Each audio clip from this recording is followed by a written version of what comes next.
धम्मो वत्तु सहाओ खम्मादिभावो यदस्विहो धम्मो ऋणतं च धम्मो जीवाणं रक्षणं धम्मो।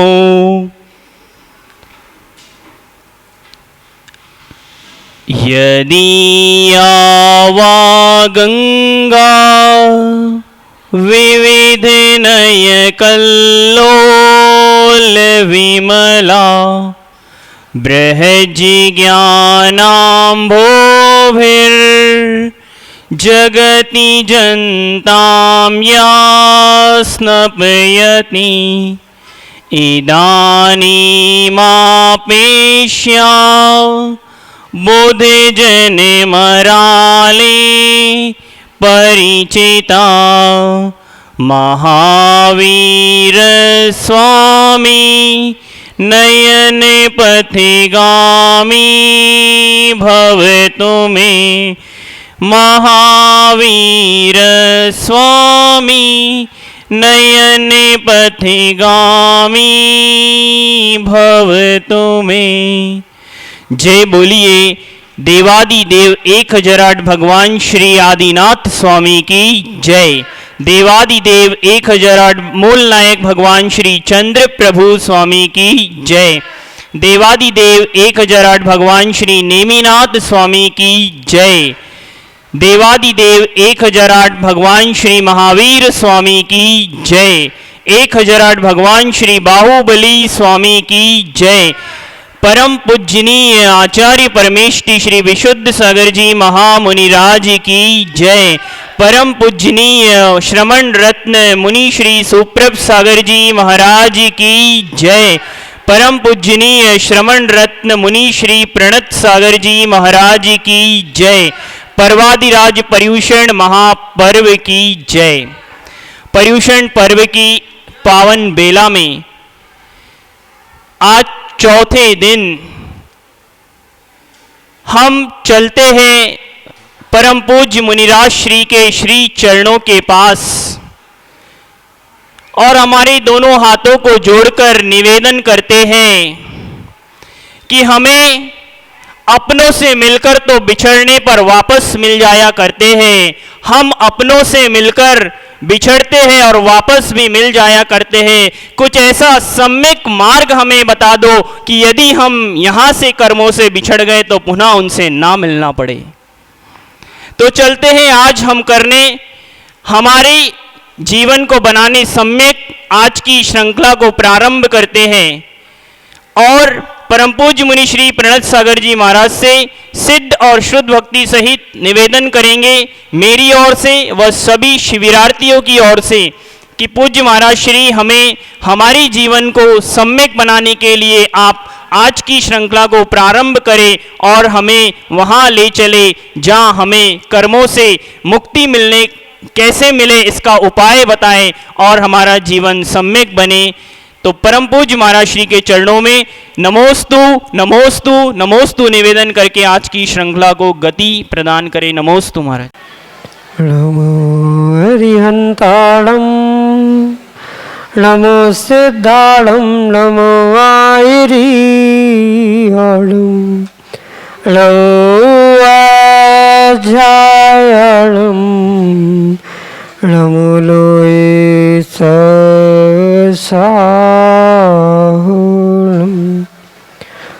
अनंत अनंत सिद्ध परमेष्टि भगवान की परम पूज्य आचार्य भगवंत गुरुवर विशुद्ध सागर जी मुनि महाराज की परम पूज्य मुनि श्री सुप्रभ सागर जी महाराज की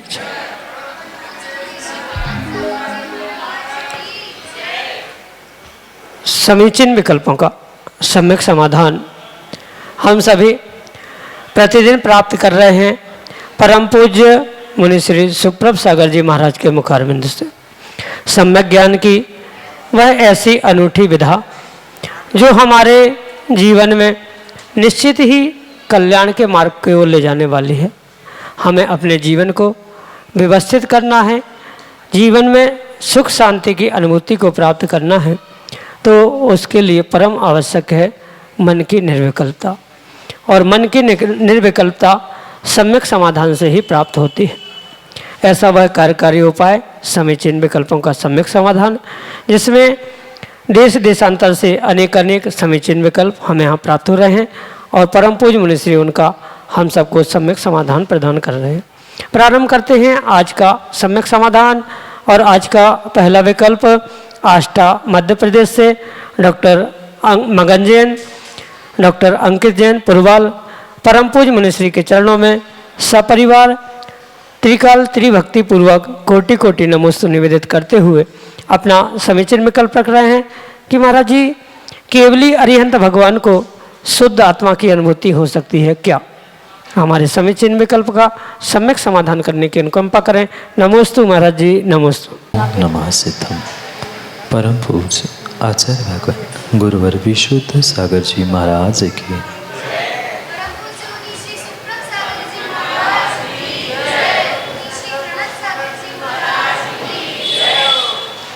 शुद्धात्मानुभूति शुद्धोपयोग आदि में गुणस्थानों की अपेक्षा से बहुत सारी तारतम्यता हुआ करती। जो शुद्धात्मानुभूति छठवें गुणस्थान के मुनिराजों को होती है वह सातवें गुणस्थान में नहीं होती, या जो सातवें में जो हो रही है वो उसके नीचे छठवें आदि गुणस्थान में नहीं। कहने का तात्पर्य इतना है कि पहली बात तो केवली भगवान को भी शुद्धोपयोग होता है, उसमें किसी भी प्रकार की विकल्प करने की आवश्यकता नहीं है, जो कि शुद्धात्मानुभूति रूप ही हुआ करता है। पर जो सिद्धों का शुद्धोपयोग है या जो सिद्धों की शुद्धात्मानुभूति है वैसी उनके पास नहीं है, पर फिर भी जो छठवें सातवें आठवें नौवें 10वें 12वें आदि गुणस्थानों में जो शुद्धात्मानुभूति होती है उससे कई अधिक विशुद्धि के साथ और कई अधिक उत्कृष्ट तरीके से वह जीव को शुद्धात्मानुभूति उस 13वें गुणस्थान में संयोगी अवस्था में होती है। भले ही वहाँ पर अभी 4 कर्मों की सत्ता है, योगों की भी कुछ सत्ता है, पर फिर भी वहाँ पर वह ईषद प्रकार से यानी जितनी जितनी शुद्धता हुई है उतनी उतनी शुद्धता रूप उस संयोग केवली अवस्था में भी उन जीवों को केवली भगवान को शुद्धात्मा की अनुभूति हो सकती है नहीं होती ही है। भले ही वह 8 कर्मों को जीतने रूप शुद्धात्मानुभूति नहीं कर पा रहा है, पर 4 कर्मों को और मुख्यतः से मोहिनी को जीतने के कारण से वहाँ पर 13वें गुणस्थान में भी हमें शुद्धात्मानुभूति शुद्धोपयोग आदि स्वीकार करना होगा। जो उन गुणस्थानों की अपेक्षा से भिन्न भिन्न प्रकार की शुद्धात्मानुभूति आचार्य भगवंत कहते हैं, उस भिन्न भिन्न प्रकार से ही उस शुद्धात्मानुभूति को हमें स्वीकार करना होगा, ग्रहण करना होगा। जो 14वें में होती है वह 13वें में नहीं, 13वें में जो होती है वह 12वें गुणस्थान में नहीं, 12वें गुणस्थान में जो होती है वह उस नीचे यानी 10वें 9वें 8वें 6वें आदि गुणस्थान में नहीं होती। पर ये परम सत्य है कि कहीं ना कहीं ये शुद्धात्मानुभूति होती है, तभी वह शुद्धात्मानुभूति के बलबूते पर वह आगे बढ़ते हुए ध्यान के द्वारा अपने उस आत्म उत्थान के और गुणस्थानों को बढ़ाने की ओर पुरुषार्थरत हो सकता है। शुद्धात्मानुभूति के अभाव में कभी वह आगे नहीं बढ़ता। वह सिद्धों की बिल्कुल परम शुद्धावस्था है और वह सकल कर्मों का नाश ना करने के कारण विकल्प परमात्मा होने के कारण से वह कुछ अंशों में पर शुद्धात्मानुभूति करते हैं। यही आपके लिए सम्यक समीचीन विकल्प के लिए हमारे सामने हैं सागर मध्य प्रदेश से श्रीमती माया सेठ के चरणों में कोटि कोटि सा नमन। नमोस्तु महाराज जी, नमोस्तु। मेरी भावना है कि महाराज जी, मेरा प्रश्न है कि जो आजकल सोने की जाप माला होती है तो वह कहाँ तक शुद्ध होती है? उसको जाप भी दे लेते हैं और गले में भी धारण कर लेते हैं, एवं जो चांदी के बर्तन हैं उनको हम सभी धो करके शुद्ध कर लेते हैं, और इसमें सोना चांदी पीतल तांबा में क्या क्या अंतर है धातु में? इसका सम्यक समाधान चाहती हूँ। धातु में भी अनेक प्रकार के भेद होते। कुछ धातु उत्कृष्ट कहलाती है, कुछ मध्यम और कुछ जघन्य कहलाती। जैसे लोहा है वह निकृष्ट धातु है, तांबा पीतल ये मध्यम धातु कही जाती है और सोना चांदी उत्कृष्ट धातु कही जाती। और रही बात भगवान की पूजा जाप आदि के निमित्त से, तो श्रावकों के लिए आचार्य भगवंत कहते हैं कि जितनी उत्कृष्ट सामग्री श्रावक इस पूजा पाठ जाप आदि के निमित्त से प्रयोग करेगा, उतना ही उसे विशेष फल मिल सकता है भावों की शुद्धि के साथ। ये विशेष बात समझने की आवश्यकता है। वह द्रव्य यानी धातु चाहे माला रूप हो, चाहे पूजन के बर्तन आदि क्यों ना हो, वे कितने ही शुद्ध हो और भाव शुद्ध नहीं है तो उसे पुण्य मिलने वाला नहीं। भावों की शुद्धि के साथ वह और इन द्रव्यों की शुद्धि रखेगा, यानी जितनी शुद्धि पूर्वक उन सोने चांदी की सामग्री का जापमाल या बर्तन आदि का प्रयोग करेगा, उसे उतना विशेष फल भी मिलेगा। ये भी परम सिद्ध है। जो आचार्य भगवान ने दान के विषय में लिखा है, विधि द्रव्य पात्र दात्र विशेषास तद्विशेषा, जैसी विधि जैसा पात्र जैसा दाता जितना विशेष होता है उतना ही वह दान का विशेष फल भी मिलता है। ऐसे ही पूजा के भी निमित्त से जो बर्तन हैं, जाप आदि के निमित्त से जो माला है, उनका जितना अच्छे धातु से यानी उत्कृष्ट धातु से बने हुए उस सामग्री का जीव प्रयोग करेगा, उतना ही उसको विशेष फल मिलेगा। पर आवश्यकता भाव शुद्धि की है। भाव शुद्धि के साथ इन द्रव्यों की विशेष उत्कृष्टता है तो उसे उत्कृष्ट रूप से पुण्य प्राप्त हो सकता है, पर वह अहंकार मान आदि कषाय आदि से रहित हो तो ही हो सकता है। इसलिए श्रावक की परिप्रेक्ष्य में श्रावक की अपेक्षा से चांदी के बर्तन प्रयोग करने में कहीं भी दोष नहीं है, पर वहाँ दिखावा नहीं होना चाहिए। सोने की चांदी की माला भी वह श्रावक जाप में प्रयोग कर सकता है, उसमें किंचित भी विकल्प करने की आवश्यकता नहीं है। आचार्य भगवान तो कहते हैं जिनके पास शक्ति है वो तो श्रावक अवश्य ही सोने चांदी आदि की माला से फेरे, पर उत्कृष्ट बात वह अगर आपको मोक्ष की सिद्धि चाहिए तो सीधी सी बात कहते हैं धागे की या आप स्फटिक माला का ही प्रयोग करें। कुछ विशेष अर्थ प्रयोजन है, कुछ विशेष कार्य की सिद्धि है तो वह सोने चांदी आदि की माला का प्रयोग करें, पर सामान्य रूप से धागा स्फटिक आदि ही पर्याप्त है आपको मोक्ष की साधना आदि के लिए। रही बात उन मालाओं को गले आदि में पहनने की, तो वह आगम में ऐसा कहीं भी विधान नहीं आया है कि उन मालाओं को गले में पहनो तो हमें कुछ विशेष फल मिलेगा। वो तो माना कि सोने चांदी की है इसलिए आपको अच्छी लग रही है सो पहन रहे हैं, वहीं अगर धागे की माला आप गले में पहनोगे तो उस धागे की माली का क्या हो जाएगा, ये विचार करने जैसी बात है। और धागे की हो, सोने चांदी स्फटिक किसी भी वस्तु से बनी हुई माला हो, पल पल में हमारे गले में जो पसीना बह रहा है और उस पसीने में अभी अब कुछ दिन पहले समझ रहे थे उस तत्वार्थ सूत्र की कक्षा में कि जहाँ पसीना मल आदि मनुष्यों का होता है वहाँ पर सम्मूर्छन जीव प्रतिपल उत्पन्न होते हैं, और उन सम्मूर्छन जीवों से भरे हुए उस पसीने से वह माला भी भर जाती है। वह जो उसमें हमने मंत्रों के द्वारा उस माला को ऊर्जावान बनाया है, चार्ज किया है, वह माला भले ही आपको ये लग रहा है गले में पहनेंगे तो अच्छा लगेगा, पर पसीने से उसकी पूरी ऊर्जा खत्म हो रही है। आप ये भी कह सकते हैं महाराज जी हम उसको धो के प्रयोग करेंगे, तो धो लिया, जो माला का उसमें ऊर्जा पहुंची थी मंत्रों की वह आपने धो के नष्ट कर दी। जब एक पाषाण की प्रतिमा में मंत्रों के द्वारा संस्कार करने पर उस पर डाला हुआ पानी गंधोदक बन जाता है, फिर उस माला को जो आपने फेरा था उसको मंत्रों के साथ फेरा होता है, तो वह स्वयं में ही माला एक ऊर्जावान बन जाती है, शक्तिवान बन जाती, और उसका जो पानी था आपने कहाँ डाला, उसे फेंक दिया। पसीने के साथ छपा हुआ होने से उसको हम अच्छा भी नहीं कह सकते, और मंत्रों के साथ वो माला के मोतियों को खिसकाया है इसलिए वो अच्छा शुद्ध होने के कारण से उसे हम पूज्य भी नहीं मान सकते, क्योंकि ये दोनों एक साथ होने से हमें आगम के परिप्रेक्ष्य में यही निर्णय करना होगा कि कोई भी किसी भी प्रकार की जाप माल गले में पहनना नहीं चाहिए, श्रावक हो चाहे कोई भी क्यों ना हो, क्योंकि कितना ही वह गले में पहनेगा उस माला की अशुद्धि शुद्धि ही होगी। और धोने की बात है तो मंत्रों की पूरी ऊर्जा हमने धो डाली, जो उसको ऊर्जावान किया था वह सब नष्ट हो गया।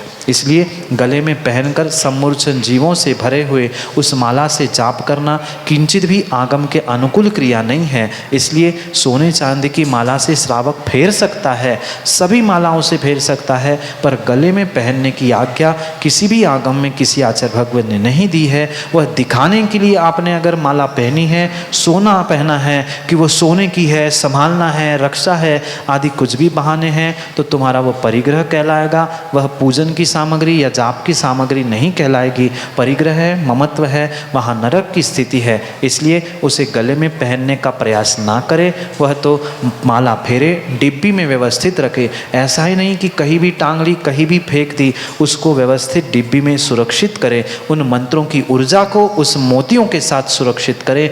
धोने से, गले में पहनने से वह सब कुछ ऊर्जा नष्ट हो सकती है। इसलिए गले में ना पहने, पर उन सोने चांदी आदि मालाओं का, बर्तन आदि का प्रयोग उत्कृष्ट धातु होने से श्रावक को करसक करने की आज्ञा में दी है। यही आपके लिए सम्यक समाधान।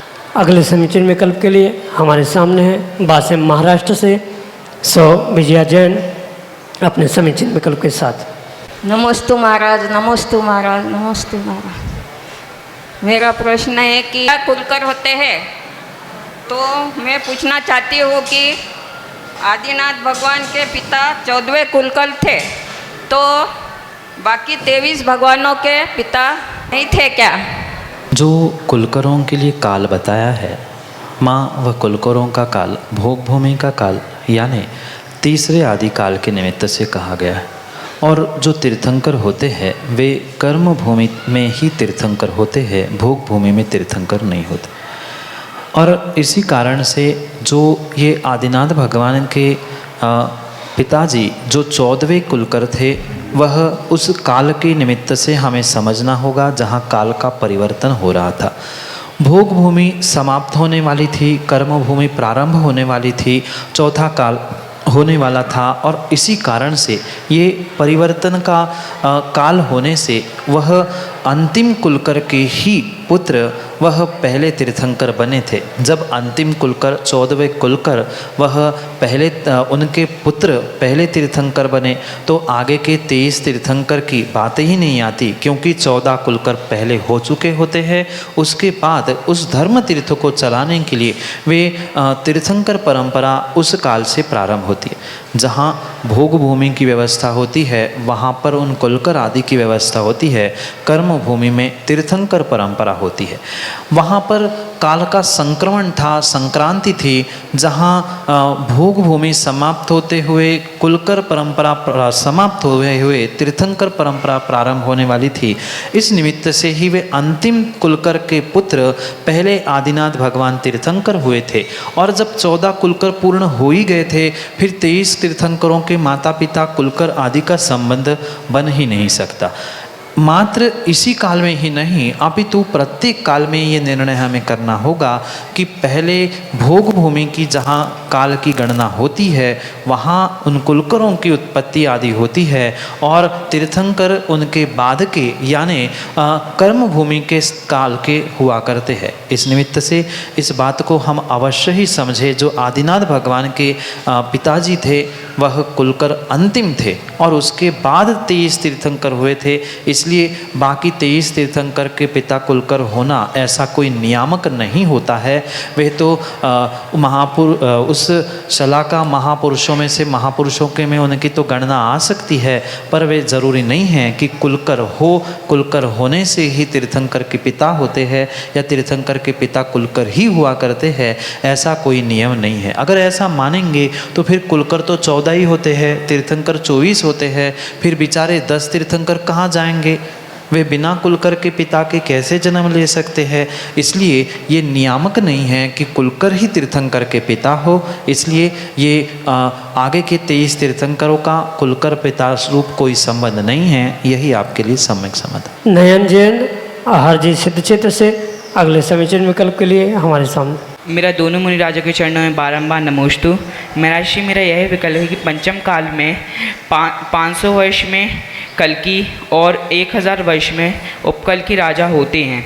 उनके समय में किसी भी एक मुनि महाराज को अवधि ज्ञान होता है। पंचम काल में अवधि ज्ञान संभव ही नहीं तो कैसे होता है? नमोस्तु महाराज श्री, नमोस्तु। बेटा पहली बात तो 500 वर्षों में और 1000 वर्षों में कल्कि उपकल्पी के विषय में जो आपने कहा उसमें थोड़ा सा ऊपर नीचे हो गया है। पहली बात, जो 1000 वर्ष में होता है वह कल्कि और 500 वर्षों में उपकल्कि होता है। और रही बात उनके उस अवधि ज्ञान की, तो यह आगम के परिप्रेक्ष्य में हमें सम्यक निर्णय करने की आवश्यकता है। ये भी परम सत्य है कि पंचम काल में किसी को भी अवधि ज्ञान नहीं होता, पर ये राजमार्ग का उत्कृष्ट कथन किया गया है।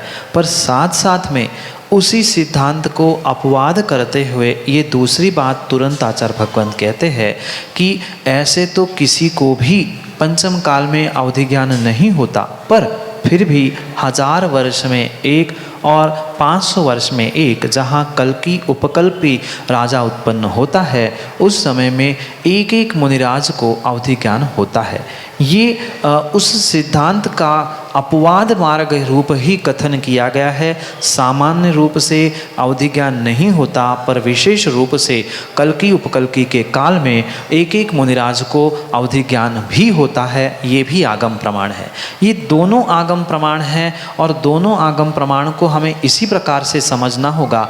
एक कथन सामान्य कथन है और एक कथन विशेष कथन है। वह सामान्य कथन पे कभी भी विशेष कथन भारी होता है, वह विशेष कथन अपवाद रूप कहा है, सामान्य कथन राजमार्ग रूप कहा है। यह सिद्धांत का अपवाद नहीं है, पर उस सिद्धांत को ही पूरक करते हुए क्वचित ऐसे 500 में एक, 1000 में एक ऐसा भी होता है, पर सामान्य रूप से अन्य के काल में होता ही नहीं है। ये समझाने के लिए ये दोनों बातों को भले ही परस्पर विरुद्ध लग रही है, पर उनको इसी प्रकार से समझाया है। यही आपके लिए सम्यक समझ। रानीपुर उत्तर प्रदेश से अपनी विशेष भावना के साथ अगले समीचीन विकल्प के लिए हमारे सामने हैं विशेष जय। गुरुवर नमोस्तु नमोस्तु नमोस्तु। गुरुजी, जो आपने कल उपनयन संस्कार का वीडियो दिखाया था, इस संस्कार को ग्रहण करने के लिए किन किन नियमों का पालन करना पड़ता है? आदि पुराण में आचार्य भगवंत जिनसेन स्वामी ने इस श्रावकों के संस्कारों की व्याख्या करते हुए 53 क्रियाओं को बताया। यहाँ उपनीति, उपनयन, यज्ञोपवीत संस्कार की व्याख्या 8 वर्ष के ऊपर के बालकों के लिए कही, जो विवाह से पूर्व इन संस्कारों को किया जाता। वहाँ आचार्य भगवंत स्पष्ट रूप से कहते हैं, जो भी जैन कुल में जन्मा हुआ 8 वर्ष का बालक होता है, उसे इस उपनयन, उपनीति या यज्ञोपवीत संस्कारों को प्राप्त करना अनिवार्य है, तभी वह जैन कुल में जैन कहने के योग्य होता है। मात्र यज्ञोपवीत पहन लेना, गुरु के हाथों से संस्कारों को प्राप्त कर लेना, इतना ही उसका उद्देश्य नहीं है, अपितु उन श्रावकों के छोटे से नियमों का पालन करना ही वहाँ पर उस उपनयन या उपनीति संस्कार का व्याख्यान आचार्य भगवंत कहते। सामान्य रूप से वहाँ बहुत ही छोटे छोटे नियमों के द्वारा उन संस्कारों को जीव प्राप्त कर सकता है, क्योंकि 8 वर्ष की उम्र में बालक को कोई बहुत बड़ा ज्ञान नहीं होता, पर फिर भी सामान्य रूप से उस 8 वर्ष के बालक के हिसाब से ही आचार्य भगवंतों ने नियम आदि का व्याख्यान किया है।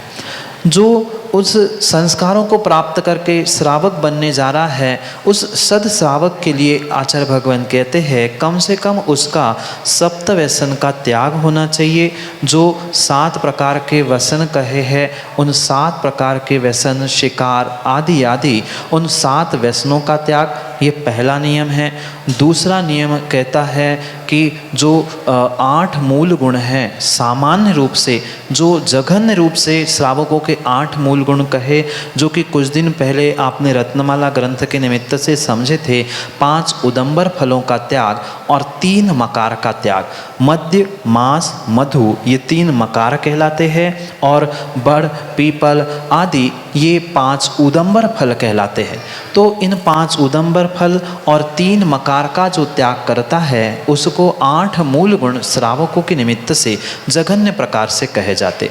ये दूसरा नियम हुआ। पहला सप्तव्यसन का त्याग, शिकार करना, वैश्यागमन आदि आदि रूप ये 7 व्यसन कहे। फिर ये 8 मूल गुण कहे, 5 उदंबर, 3 मकार का त्याग कर लेना। साथ में ये भी प्रतिज्ञा करनी पड़ती है कि मैं जीवन भर तक अपने जैन कुल, अपने गुरु, अपने माता पिता आदि को कभी भी लजाने वाला कार्य नहीं करूँगा।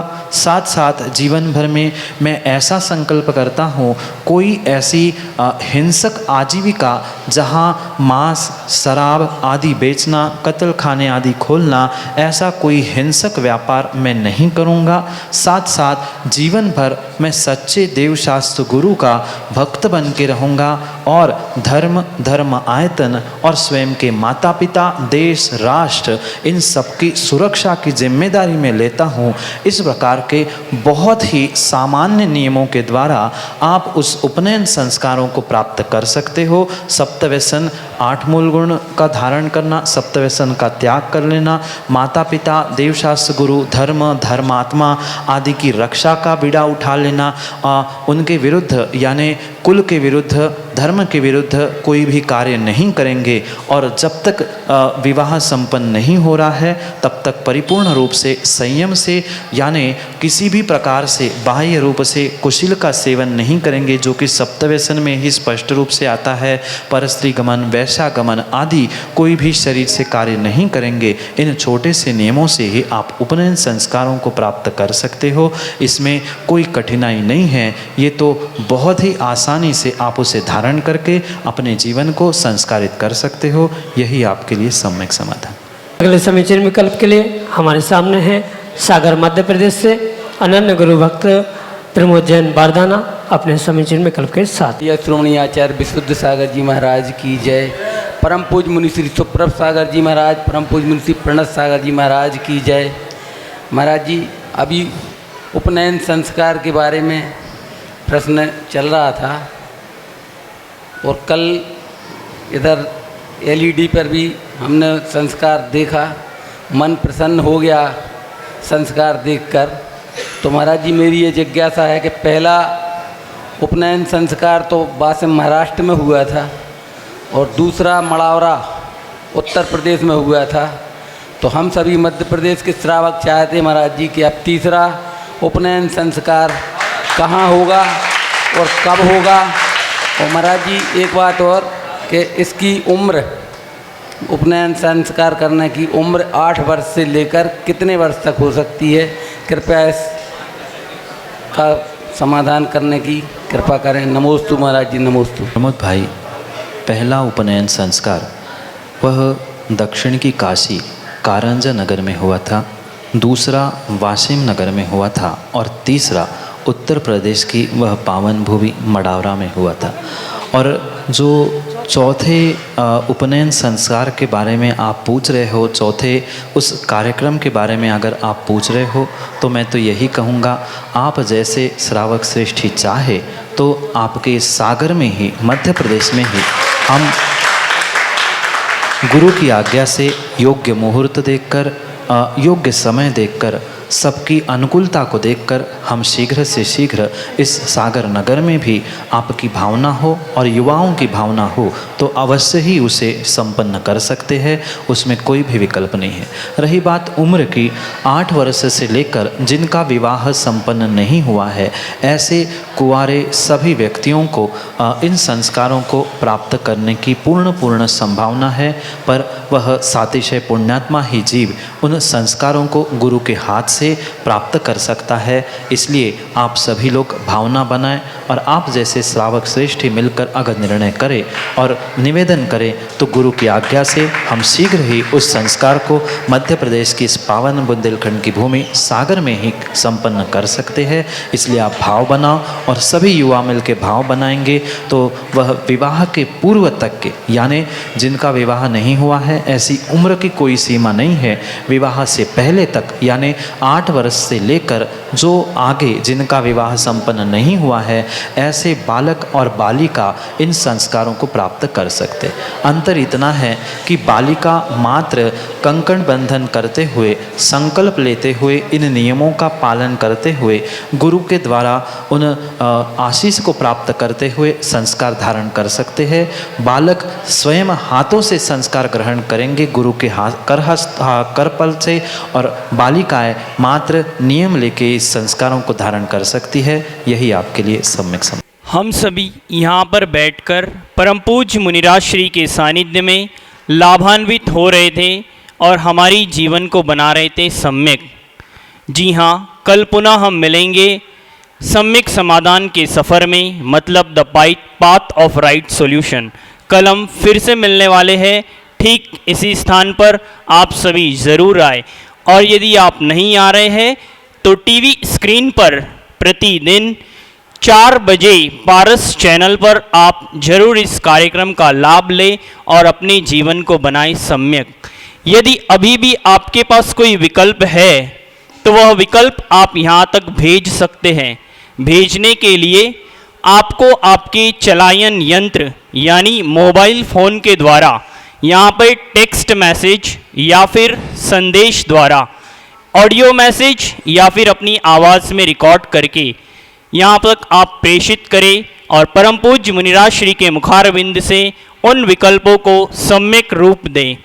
वह नंबर है जहाँ पे आपको आपका टेक्स्ट मैसेज या ऑडियो मैसेज भेजना है, आप नोट कर लीजिए 8707548811। और एक विशेष बात, प्रतिदिन संध्याकालीन 7:40 पर जिनवाणी चैनल के माध्यम से परम पूज्य मुनि श्री सुप्रभ सागर जी महाराज के श्री मुखारविंद से आप जिनवाणी का रसास्वादन ले सकते हैं घर बैठे। जय जिनेंद्र।